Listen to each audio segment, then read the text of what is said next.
أمضيت سنوات في أفغانستان مع الدكتور أيمن في الحرب الأفغانية الروسية، فأنا أوجه نصيحتي للمقاتلين في سوريا بأن الشريعة الإسلامية بعد قتال 15 سنة في أفغانستان لم تطبق. الخلافة في أفغانستان لم تطبق. هذا الزعم الذي تحشدون من أجله زعما كاذبا، فأنتم لن تطبقوا شرع الله. هل أسلم أوباما ليقيم الخلافة في سوريا؟ أنتم أداة تستخدمون لتنفيذ أغراض استعمارية، وعندما يتم استنفاذ أمركم وتضع الحرب أوزارها يفعل بكم كما فعل بنا، إما القتل إما العودة إلى السجون. فقد أمضينا في سجون حسني مبارك نتيجة الحرب في أفغانستان 20 عاما. أنا سبب وجودي هنا في هذه القناة ما يهمني هو جيش النصرة، وإنني أقول لهم أنكم سوف تذبحون عندما تنتهي المشكلة السورية، لأن أمريكا لم تدعم في يوم من الأيام الإسلاميين إلا لغرض في نفسها، ثم تتخلص منهم كما فعلت معنا في أفغانستان. أنت الجهاد أنا سبتها بسبب الانحراف الفكري. هم دلوقتي أطلقوا على نفسهم السلفية الجهادية ومنهم جيش النصرة، إنهم أصبحوا تكفيريين، لغة التكفير عندهم عالية. وأنا راجل خريج شريعة أساسا وأفهم الأحكام الشرعية، فلما هم أصبح عندهم غلو في مسألة التكفير، تكفير الديمقراطيين والليبراليين والعلمانيين وكل من خالفهم كافر، فدي كارثة، لأن القاعدة بتقول لك سلوك الإنسان ولد فكره، فإذا أنت اديتي له فكر منحرف هيديك سلوك منحرف. فهم دلوقتي بيقاتلوا تحت اسم إعادة الخلافة وإقامة الخلافة وإقامة شرع الله. هل سيطبق شرع الله؟ هذه أكذوبة بيتم حشدهم تحتها. الذين يتحكمون في الحرب في سوريا مجموعة من العملاء كما كانت المعارضة العراقية، وبعد ذلك هيحصل معارك على الغنيمة، وأول ناس هتدفع ثمن هذه المعارك هم جيش النصر، لأن ليس لهم في الكحك. أمريكا مش هتديهم حاجة، إما إرهابي فيتم قتله أو سجنه. هذه هو مصير جيش النصر، فعليه أن يخرج من العراق. يعني هل هذه القراءة أيضا يتفق معك فيها أيضا شيوخ آخرين شاركوا في الحرب في أفغانستان؟ طبعا كتير.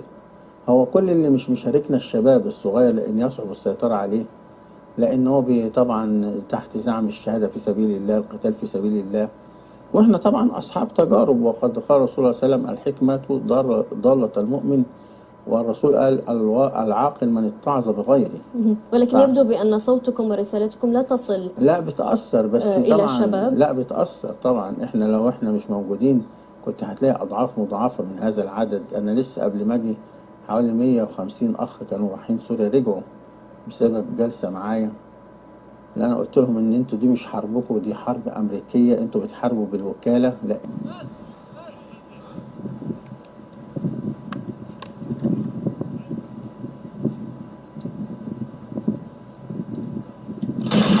الله أكبر.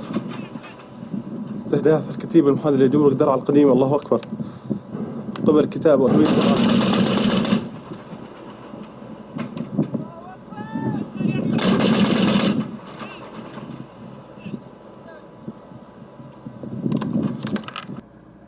There you go, folks. That second video was titled Brand New American Trucks Showing Up in Dara with Free Syrian Rebels. I believe that's kind of an Al-Qaeda marking. At least that's what I see on the black flag that they usually fly. But yeah, brand new. Look at that. I think it's a Chevy American truck. So, I mean, it's plain as day, just like that Sheik was just saying, which is what I've been saying. So it's kind of nice to hear someone that is closer to that area who's been involved with it, verifying what me and other people have been saying, which is you basically have these Al-Qaeda terrorists being used to fight a proxy war for the United States and the West, and they will be tossed out just like they were in other countries once they're used. But yeah, I mean, look at that newly, freshly desert camo painted Chevy American truck being used by Al-Qaeda. And all of us have, supposedly lost our, quote, privileges. I call them privileges, kind of in a sarcastic way. Some people call them liberties.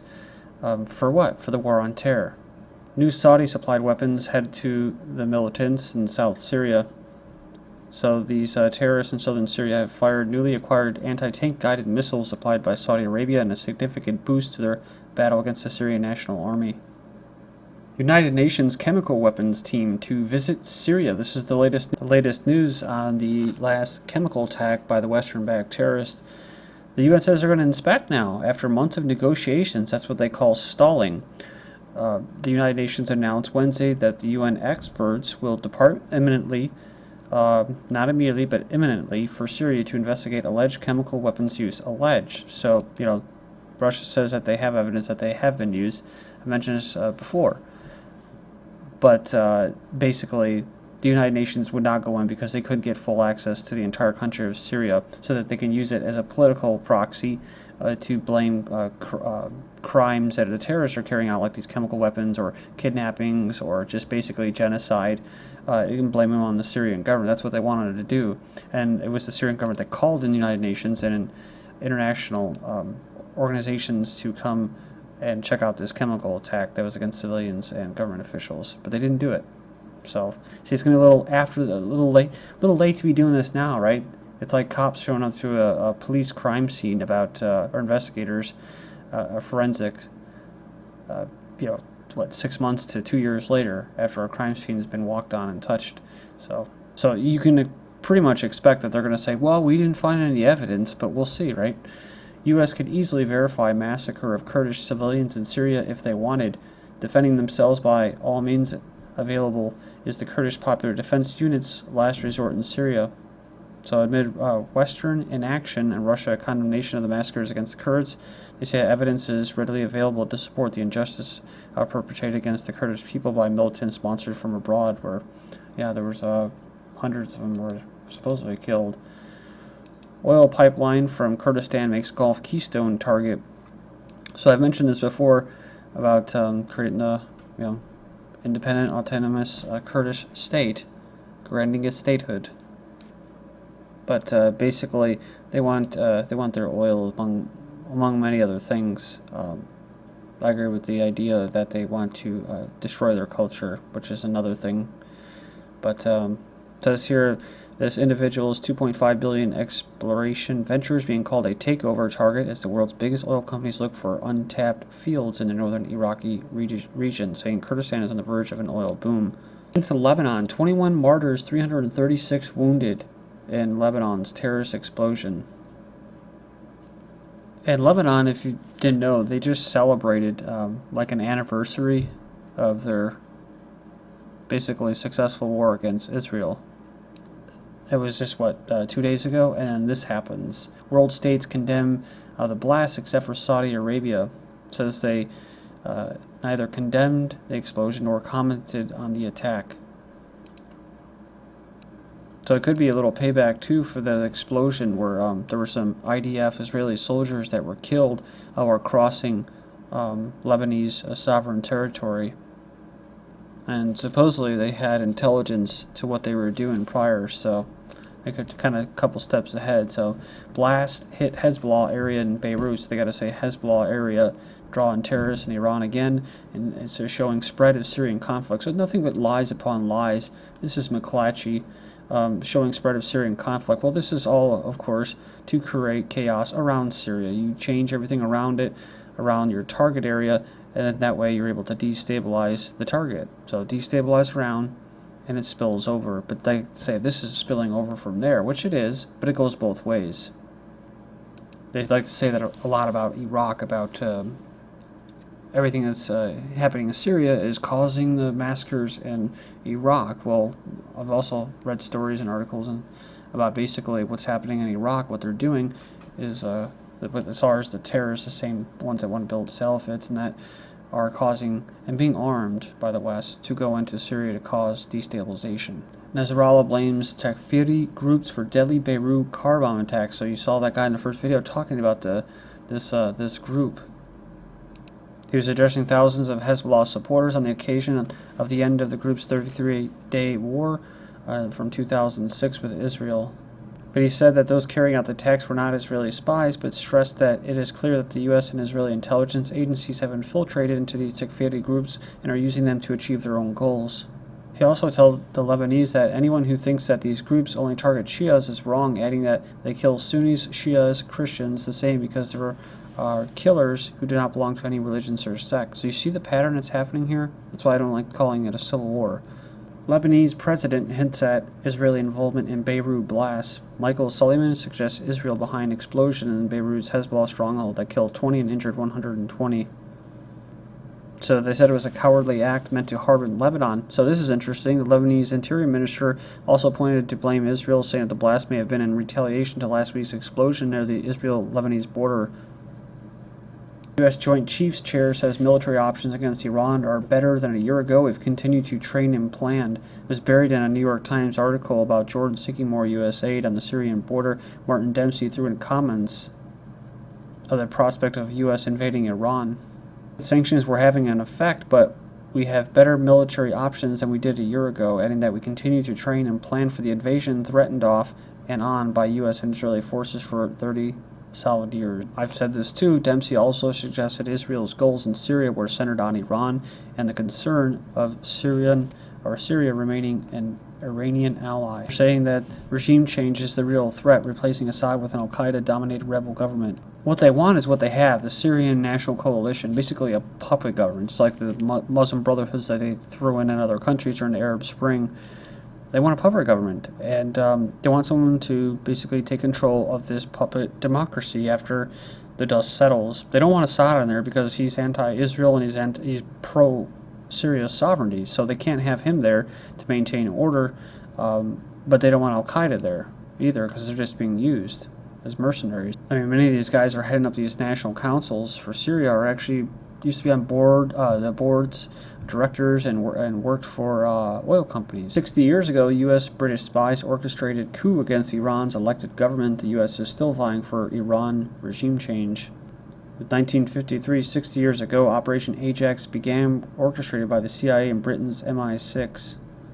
Where the Shah issued royal decree dismissing Prime Minister Mohammad Mossadegh, the elected leader of Iran, despite the Shah having no authority under the constitution to actually do so. Finishing up with Egypt, this thing's kind of an enigma to me. I think Iran's kind of an enigma, just like Russia. There's things that just don't seem right as far as it being sovereign nations or what actually is happening. Who controls that country? Egypt scraps Navy drill with Turkey to protest interference. Cairo has canceled naval exercise with Turkey, scheduled to take place in October to protest Turkey's clear interference in Egypt's domestic affairs. Egypt's junta defends massacre as toll is over 700, hundreds of others slain, not accounted for in official figures. That's a lowball official toll, wounding of 4,000 others. Obama cancels drill, this military drill, but signals continued support for Egypt's military crackdown, downplays massacre, and reiterates opposition to Morsi. Saudi King Abdullah expresses support for Egyptian crackdown. Like I said before, don't even know if this guy is actually consciously alive, but described the crackdown on supporters of Morsi as the military-backed government's legitimate right. And lock this quote up in your minds as you know that Obama and the West armed terrorists on both sides. Obama and Egypt, we don't take sides. Like Syria, America cannot determine the future of Egypt/Syria. That's a task for the Egyptian people. So you can say it about Iraq, say it about Afghanistan, Libya. Then I got this video link from somebody. Egypt protests busted wide open. Basically, they're saying that these things are staged, completely staged. I mean, you can see them just kind of handing there for the photographs and stuff. And one of the points I want to make is I'm not going to go as far out and say this is all staged. There are no bodies being killed. There could be. But just like in other places, they have to have some kind of non-grassroots protesters for hire. We've covered that there's actually companies that have protesters and they come out and create this stuff to fool people that they want the Muslim Brotherhood. Now this is, again, a Zionist proxy, a Western proxy of the Muslim Brotherhood. Why would people be wanting that? On the flip side, I've already talked about how the Egyptian military is only for internal crackdowns. That's it. That's why you don't ever see them in other countries. They're there to maintain control over the Egyptian people so that they do not rally up against Israel. So look at this. Rand Paul and Democrats call a halt in aid to Egypt. Well, what is this aid for? Aid to Egypt is a small price to pay to prevent war. It prevents Egypt from attacking Israel. So I don't believe a word that Zionist Rand Paul has to say. And I don't believe Assange is grassroots, but he says Rand Paul libertarians are the only hope for the future of America. Hell, even what? Amazon's Jeff Bezos is a libertarian? Land of confusion.